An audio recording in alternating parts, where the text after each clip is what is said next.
boa? Estamos aí mais uma vez no Conexões Ribeirão, aquele nosso encontro aqui todas as semanas pelas redes sociais, né? Sempre trazendo um convidado ou uma convidada toda especial para a gente estar batendo um papo legal aqui sobre política, educação, cultura, meio ambiente, movimentos sociais, né? Olha, é só ir lá no nosso blog, né? Vai lá, www.professorlages.com.br. Ali você vai ter todos os nossos canais. E desta vez, nós temos aqui uma grata satisfação de estarmos recebendo uma amigona de longa data, pessoal. Sabe quem é? Luciana Pasqualin. Ô, Luciana, bem-vinda, minha querida. Olá, eu que agradeço o convite, estou super feliz de estar aqui, da gente matar a saudade, que tanto tempo não nos víamos, né? E é um prazer estar aqui, falar um pouco de cultura, de educação, enfim, da gente falar de coisas que nos importam, né? Sem dúvida, Luciana. E olha, faz tempo mesmo que a gente não se vê, né, minha querida? E já tivemos tantas lutas juntos aí, né? Sim. Tantas empreitadas que a gente estava junto, né? Ô Lu, mas vamos conversar um pouquinho aí, né? Sobre essa questão aí da sua trajetória, da sua experiência, da sua história, enfim, né? Nesse campo da educação, mas muito focada na questão assim da leitura, né? Você já foi participante ativa, já esteve até à frente de projetos muito interessantes, né? Como, por exemplo, a Fundação Palavra Mágica, sim, né? Sim. Como o Observatório do Livro e outros até, né? E, enfim, eu acho que você tem muita coisa para dizer a respeito disso, né? Afinal, Luciana, quando foi que você se abriu para esse lado assim tão interessante da leitura, do letramento, né? Da educação através dos livros? Quando foi? Então, a minha formação é em serviço social. E eu sempre trabalhei no poder público, na secretaria, na época, na Secretaria Municipal de Assistência Social, aqui em Ribeirão, enfim. E aí, eu estava sempre do outro lado, né? Trabalhando com a população, entendendo como as coisas aconteciam e tal. Até que eu tive a oportunidade, então, de ir para a Fundação Palavra Mágica, né? Convidada aí pelo Galeno Amorim, para que a gente pudesse implantar projetos de incentivo à leitura. E na hora que eu cheguei lá, eu percebi que talvez os projetos de leitura fossem um pouco a resposta do que eu buscava enquanto eu estava trabalhando com a população. Na época, eu trabalhava muito com criança e adolescente em situação de rua, né? Coordenei abrigo para adolescentes de rua, enfim, tive uma trajetória grande aí nessa área. E aí eu comecei a entender que talvez os projetos de leitura pudessem contribuir para que essas crianças e esses adolescentes conseguissem interpretar melhor o mundo, interpretar não só as letras, né, mas começar a compreender algo maior, que ele pudesse se interessar, então, para a volta à escola, para a volta à sala de aula, né? Porque eles eram sempre expulsos da escola, né? Não eram eles que se evadiam, na verdade, eles eram expulsos até por conta da proposta pedagógica, às vezes, da escola. Então, eu entendi que os projetos de leitura poderiam contribuir nesse sentido, né? Então, acho que foi em 98, 97, enfim, que eu fui, então, para a Fundação Palavra Mágica, né? Instituímos a fundação, então eu contribuí com a instituição dessa fundação, que hoje o nome dela é Observatório do Livro e Leitura. E a partir daí, então, comecei a desenvolver os projetos tanto para criança, adolescente, idoso, enfim, e aí a coisa segue, né? Uma coisa que eu sempre tive, assim, uma preocupação. Quem lê mais, escreve melhor? Sem dúvida nenhuma, né? A leitura faz com que a gente desenvolva mais a criatividade, aumente o nosso repertório cultural, aumente o repertório de palavras, né? Você começa a compreender melhor e conhecer um universo que talvez em outros campos a gente não conheça. Isso faz com que a reflexão, a criatividade também se desenvolva, né? E aí, a partir daí, a expressão, que pode ser de qualquer forma, mas pensando na expressão escrita, com certeza se desenvolve mais, né? E aí, quando a gente fala do adolescente, principalmente, né? A gente está falando que talvez ele possa se expressar, a princípio, só pela expressão oral. E depois escrever, né? Então, assim, às vezes a gente percebe que tem alguns projetos ou a própria escola que não valoriza tanto a expressão oral. E aí o adolescente já começa a ter uma repulsa aí pela escrita, né? Mas, com certeza, a leitura facilita muito mais para que as pessoas possam se expressar. E através da escrita também. Ô, Luciana, você chegou até essa questão assim do livro, do letramento, da leitura, da biblioteca, mas a partir de um viés social, né? Sim. A sua formação, assistente Sim. social, você trabalhou muito até no poder público, né? Com a população de rua, com o pessoal mais, né, excluído da sociedade, né? E aí você pode perceber que o livro, a leitura, poderia ser a chave, né, de início de uma vida diferente para essas pessoas, né? E hoje eu gostaria que você, né, colocasse para a gente, hoje, como é que está o nível de leitura das pessoas? As pessoas têm lido mais do que há um tempo atrás? As pessoas têm lido menos? Enfim, é uma preocupação até em nível social, né? Sem dúvida. Eu acho que as pessoas estão lendo mais. As pesquisas mostram que continua a mesma coisa, né? Assim, que o índice de leitura ainda é muito baixo, sem dúvida nenhuma, o índice é baixíssimo, né? Mas eu percebo que há uma manifestação muito grande, inclusive na área educacional, de professores, né?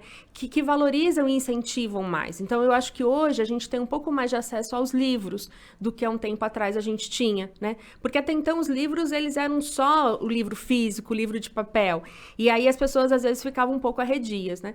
Hoje, quando a gente consegue encontrar livros dentro do computador, dentro do tablet, né? Isso facilita muito mais. E aí, quando a gente fala de uma juventude totalmente conectada, né, aos meios tecnológicos, para ele também fica mais fácil o acesso ao livro através do virtual.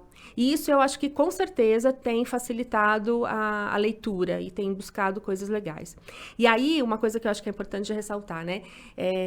Como eu tenho esse viés muito social, a princípio, para mim, a leitura ela só era uma ferramenta para que as crianças e os adolescentes pudessem se desenvolver, e os adultos, enfim.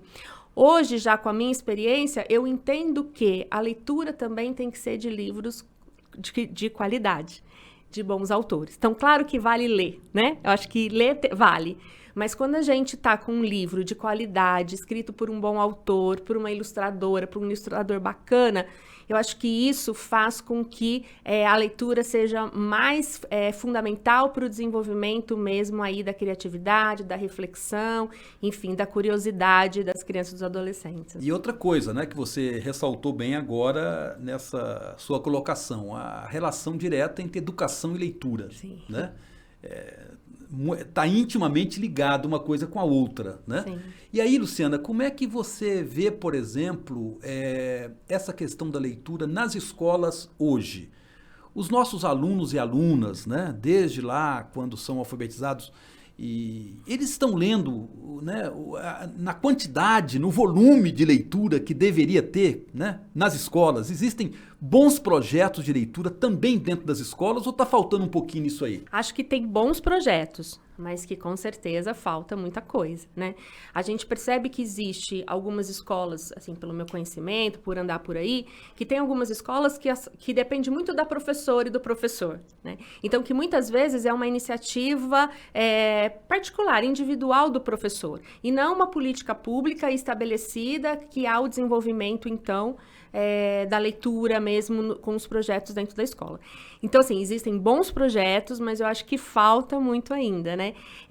Eu acho que o livro tem que estar acesso de todo mundo, né? O livro, ele tem que ser... Às vezes a gente tem muita, assim, já se encontrava e ainda hoje se encontra, às vezes biblioteca fechada dentro da sala de aula, né? A gente desenvolveu, na época, na Fundação Palavra Mágica, um projeto para a EJA, né? Para a educação de jovens e adultos. E aí a EJA, geralmente, é à noite, porque as pessoas trabalham durante o dia. E, invariavelmente, as bibliotecas dentro das escolas estavam fechadas à noite, né?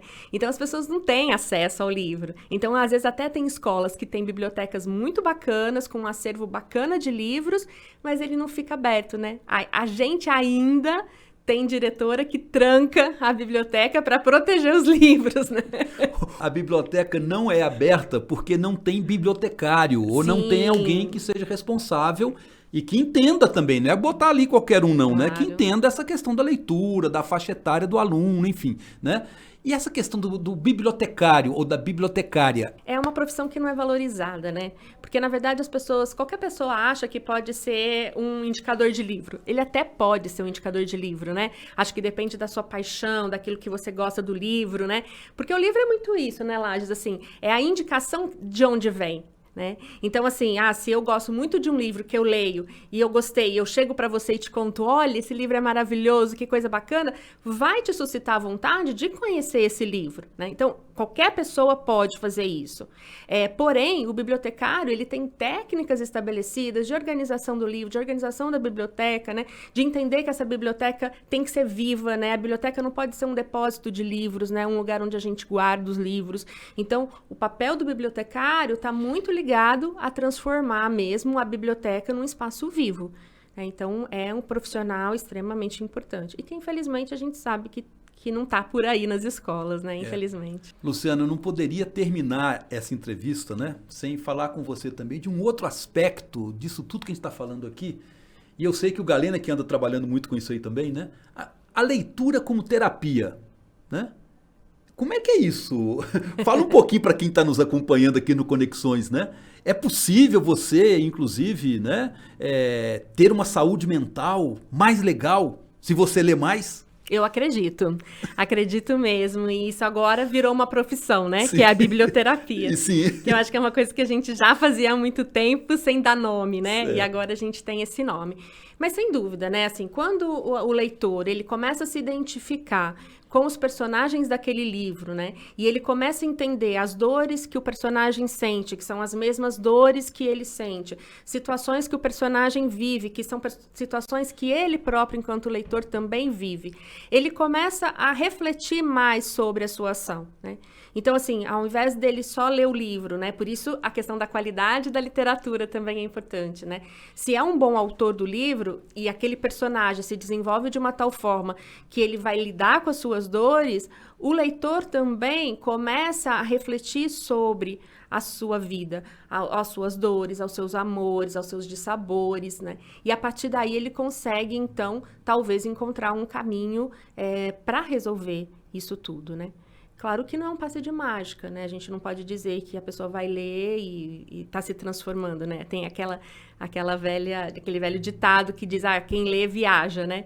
E aí a gente sabe que a leitura faz muita coisa bacana, mas ela não é milagrosa no sentido de que só a leitura vá proporcionar isso, né? Então, assim, claro que... então, aí sim, o papel do biblioterapeuta para ajudar, através dos livros, a reflexão acontecer dentro da vida de cada um, né? Legal, Luciana. Olha, a gente sabe que você hoje está como gestora de uma escola, né? Uma escola de periferia, Isso. Uma região assim muito periférica, né? De Ribeirão Preto, né? E deve ser uma coisa muito legal, né? Ter uma gestora, uma diretora de escola como você, tão envolvida, tão comprometida com essa questão de projetos com leitura e com uma bagagem tão grande, né? Lá na sua escola, você tem levado à frente alguns projetos de leitura com os alunos? Sem dúvida, não só com os alunos, mas com a comunidade como um Olha todo, só, né? Porque, assim, na verdade, eu acho que o principal equipamento de uma comunidade é uma escola, né? A escola ela tem que estar a serviço daquela comunidade. Então, em função disso, a gente trabalha muito, muito a questão da leitura, o incentivo aos livros, né? E aí, não só, então, com os alunos. A gente lá na escola, né, no bairro Cristo Redentor, é um bairro recém-formado em Ribeirão, que tem vários problemas e várias coisas boas também, por ser um bairro novo, né? Mas também a gente começou a atender a comunidade, a gente tem uma biblioteca formada por doações, mas a gente tem uma biblioteca aberta à comunidade também, que eles possam acessar, enfim. Eu acho que quando a gente fala de educação, né, e cultura, não dá para dissociar das artes, né? E aí o livro é uma obra de arte, né? Então acho que é isso que a gente tem que entender, tanto quanto um quadro, né? A mesma forma que você lê um livro, você lê um quadro, né? Você lê uma ilustração, enfim. Então, acho que... E é o nosso papel enquanto educador, né? Levar mesmo o acesso, né? Ao livro, à leitura, à cultura, à arte, enfim. É isso. Luciana, que bacana, que legal foi essa conversa com você hoje aqui, querida. Quero que você volte sempre aqui no Conexões, né? Pra gente continuar, né?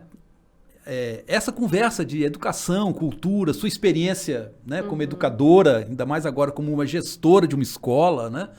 Muito legal. Agradeço muito a sua vinda aqui, sua presença no Conexões, né?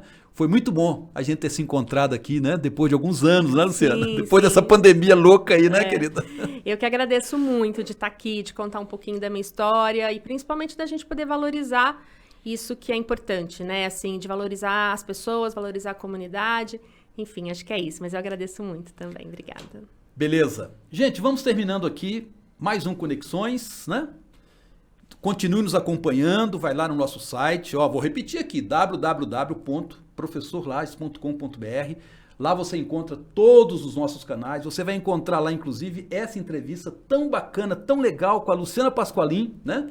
E outras entrevistas que nós já fizemos aqui no programa anteriormente, né? Continue nos acompanhando aí pelo Facebook, pelo YouTube, né? Podcast, ó, tem tudo aqui no Conexões, né? E até a próxima, né? Um beijão para todos e todas.